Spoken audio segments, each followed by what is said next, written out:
Yes, ready, start. Sir, I come to another provision. In the statement of objects and reasons, one of the objects mentioned is reducing unnecessary cost or burden by requiring companies to attach only an abridged form of prospectus to the application form.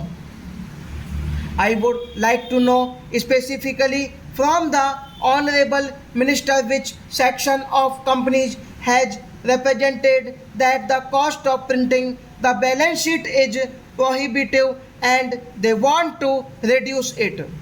I submit that in the annual report as presented today, there is a whole section dealing with listing of employees getting salaries of over rupees 3000, and I find that over the years this figure of 3000 is not increased.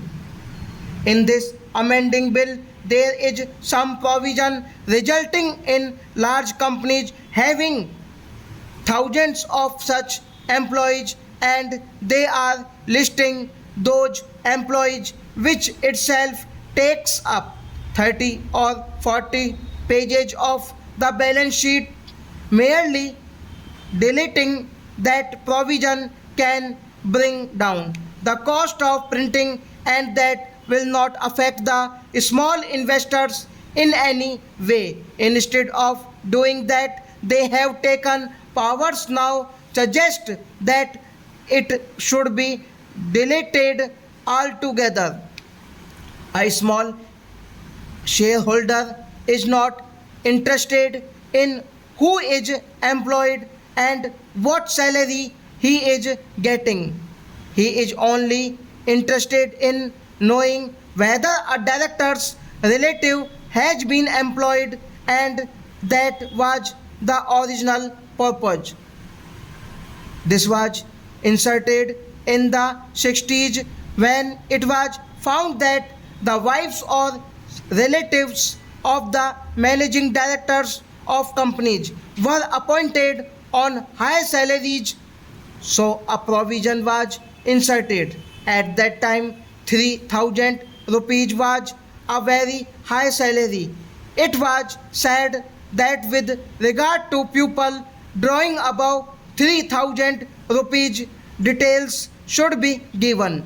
Today, the law should be amended to the effect that if the director's relative or those connected with the companies are employed by the company, details should be given. Probably after this provision, nobody's relative will be employed because it will come to the adverse notice of the government.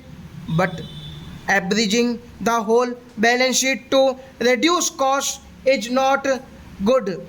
We are seeing larger corporations instead of just giving information as required by the Companies Act, printing fancy balance sheets, color photographs, offset printing, etc. Certainly, they are not worried about the cost. It is a strange thing that the government is worried about reducing the cost unless we are talking about the balance sheets of the public sector companies, which is a different matter. But the companies which are doing so take pride in printing color balance sheets, and it cannot be their representation, and in the name of reducing costs you cannot bar vital information from us. Stop.